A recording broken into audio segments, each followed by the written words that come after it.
Bakadama mwegendereze nnyo abantu bemufuula ba idol bamwe naddala nga mubasanze ku mikutu gino egya internet. For example, bano bemuyita ba celebrities abayina namba y'abantu ababa followinga ku TikTok naddala omukutu ogwo ogwa TikTok. Abaana bangi nnyo abafunye ba followers ku TikTok bo ne balowooza nti nno bafuuse ba celeb olw'ensonga nti mmwe mennyini ababa followinga mmwe mubaleetera okufiringa nti nno ba celeb. So batekinga opportunity eyo okubakozesa olw'okuba gw'omulaba nti nno ayina abamufollowinga bangi, afuna likes nyingi, viewers nyingi, following nyingi, igwe n'olowooza nti nno amangu ago afuuse serebu n'otandika okumwegomba n'ovamu n'otandika n'okumwesiga. Can you imagine? Weesiga otya omuntu ne ssente olw'okuba olowooza nti nno serebu agenda kuba nga abayamba? Bino ebintu tusiiba tubyogera era ng'era we boogera nti nno ssente y'omusiru omugezi yalya. Imwe Bakadama abasinga mugenda kukolera bwerere lwa nsonga abasinga muri basiru ate abagezi mwabalekayo ewaka bali mu kuyiiya mumwe abasiru. Inze mbera wone nebuuza natuuka ng'ekisa ne nebuuza why abantu bonna ba scammers they are targeting girls that do work abroad. Nali sikitegeera naye we namala okujja okukolera eno nemmanya ensonga lwaki abantu abasinga ba scammers, abantu abasinga abafere batagatinga nnyo ife abali e Bulaya lwa nsonga ifa oba desperation y'amaanyi oba stress y'amaanyi n'ekuleetera okubanga you lose your brain functioning nga gwe buli muntu ekintu kyakugamba okkiriza bukkirizi naddala ng'omusanze ku internet nga omulaba ayina eddoboozi, omulaba akola ebintu abantu ne bamugamba gwosinga era gw'oli wakabi era tukwagala nnyo era nze nkwagala nnyo ne mutuuka n'okufuuka baddayihads baabwe abo abantu aba nobody. Can you imagine? Ba nobody notuka n'okufuuka diehard we oyo omuntu ng'ofunye ekizibu atasobola kuyimirira okugamba gundi kamotaase mwegendereze. Yenze Sheila Adita subscribinga ku YouTube channel yange bw'oba weetaga updates oyagala counseling oyagala kumotivatinga ku inspiring jangu berenga otwegatako subscribinga kwotane ku kade akaya waggulu buli video yona gye tuteekayo egenda kubanga ekutuukako bulungi. My dear brother, my dear sister, jangu oberenga otwegatako video bw'oba omaze okugiraba munnange commenting tumanye kikyolowooza ku video zetutaddeyo video zikunyumidde oziyizeemu oba toziyizeemu kikyoyagala twogereko wawe oyagala tukyuse byonna tujja kubanga tubikola. After all gwe mukama waffe bannange nkimanyi tuli mu kisiibo, so nsaba mukama byonna bye musiibidde mubeerenga mubifuna n'ebibi byonna bye muzzenga mukola abeerenga bibasonyiwa. Teweerabira mu kisiibo kino eno Katonda mujjukize abeerenga akukolera ku ezo ensonga zo z'oyagala mu bulamu ate era omwegayirire nnyo abeerenga akusonyiwa anti sitaani ali ku njegere takyalina waayita. Guno omukisa gweyambise wezze bujjanga gwe omuntu. Katugendeko mu katambi ka Silas asuubirwa okuba nti nno afera ssente z'abankuba kyeyo ate era tukomewo. Oyo Paloma yayogera. Paloma ayogera agamba ani? Yali agamba gundi tumukasayira nga mugamba mu kyalo nvaayo nga 5 mbadde njagala ssente zange nzitange mu January mpaka kati. Mpaka kati yamubuzaabuza mpaka kati ssente baazirya.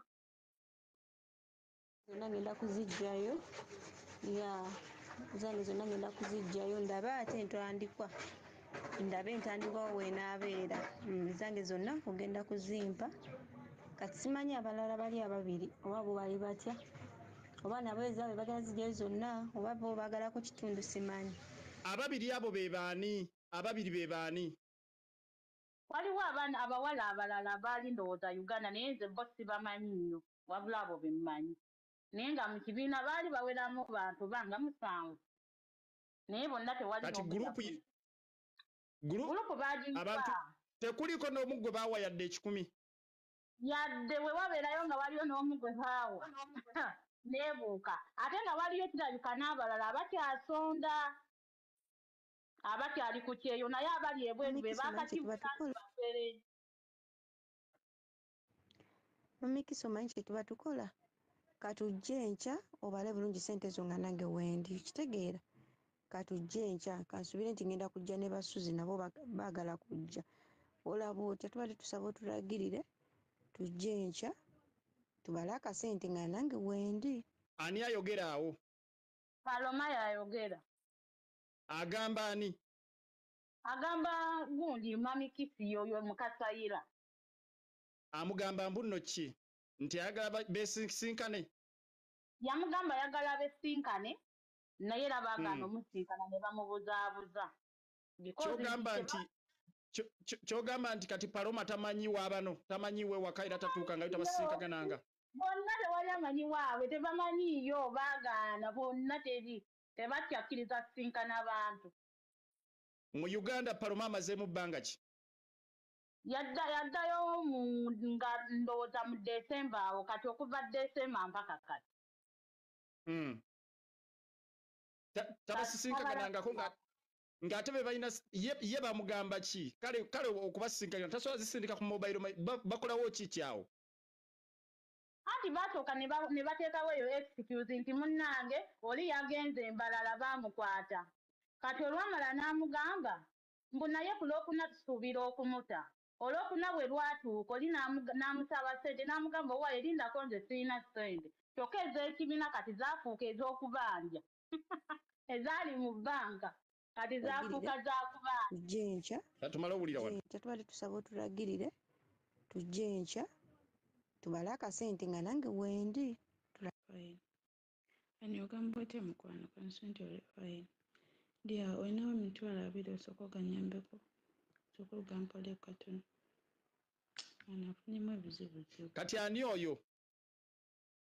awo gye mubeera mu kyeyo ne mudungaza ne muzunga bangi baleeta mu bibokisi abasinga nga tubalina masala g'abamaama bangi bafuna ebizibu nga maama talina waatandikira bangi bafuna ebizibu nagaisima mama nga abaddewo yabadde ansabirako wati ese mama nga abaddewo naye omukyalina chansi bazadde bamubayina naye temubakozeseza wadde okugamba nti kampe mama nga emitwalo 10 agiryemu ennyama nokwata sente gana emitwalo 5 ze famire yange yantama kanzibankinge ina emitwalo 3 nino zibankira ne guno mwezi nga togambe kampe ku mama wange emitwalo 5 alyemu kiro y'ennyama g'omwana wange njagala mukama mumpangalize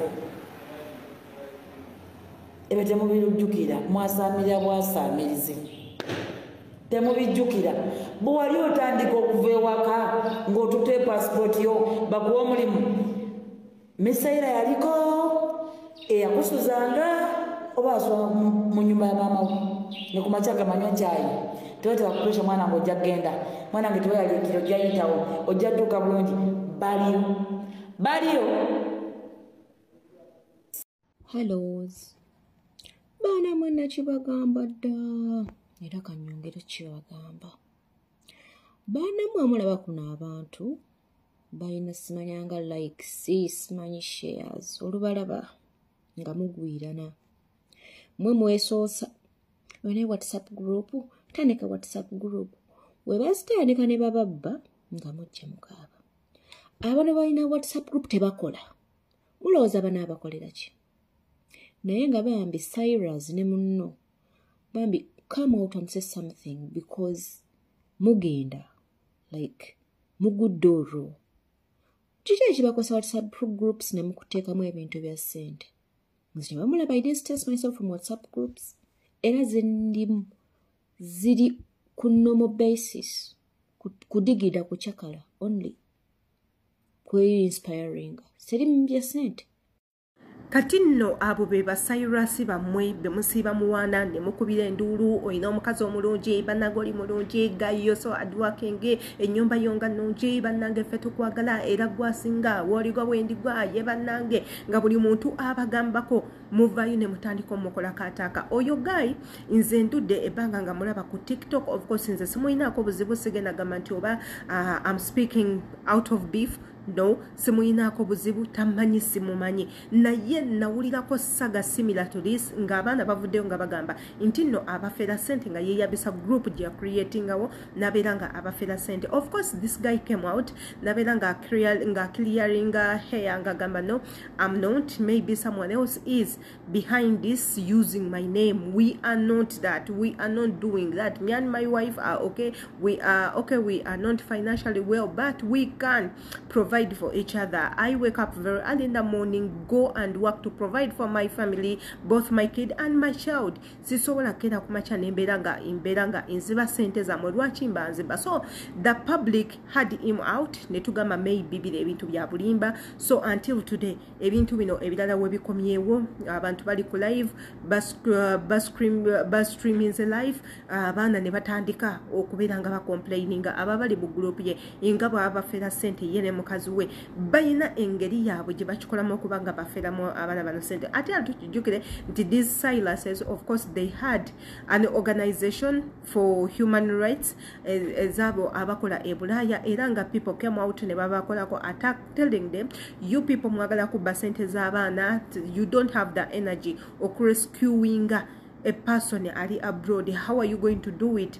Who's the real person behind you? Muchikola mutya abaana bano ne babeera era nga bedefendinga ne batuga nti balina ekibiina ekirwanira eddembe ly'abantu bakyeyo ABCD. Kyovula banze mbagambye paka kati simanyi lwaki oba abantu beeyambisa nnyo kigambo bankuba kyeyo abakola e Bulaaya ayagala okubba n'ayingira mu nsonga z'abankuba kyeyo, ayagala feemu ayingira mu nsonga z'abankuba kyeyo n'atayina idea yenna n'ayingira mu nsonga z'abankuba kyeyo. Era ne tubagamba nti no, if you want to follow someone naddala ng'akola ku nsonga z'abankuba kyeyo, that person has to be a victim ng'ali eyo ng'amanyi bye muyitamu ebituufu. Yoyo omuntu gwe mulina okuwa amatu ne mumufollowinga. So these silences akaabwe kaweddemu nti nno munnange bamaze ne babaanika obuzina era nga bwe obutambi bwe mbateereddaawo nga people are complaining bagala sente zaabwe. So if you've been one of these people nga gwe obadde oteekayo sente oba you've been following them ng'oli mu category ya bagamba musonde, so please mubeere nga temusonda abantu b'oku internet. We always tell you mubeegendereze nnyo, including me, mutwegendereze nnyo. We are using our faces okubanga tubafera ebintu bya criticism ndowooza mubiraba ebigenda mu maaso. So bambi mubeere very careful. Yenze Shila Adita commenting ku video eno tumanye kikyolowooza atera embagala nnyo.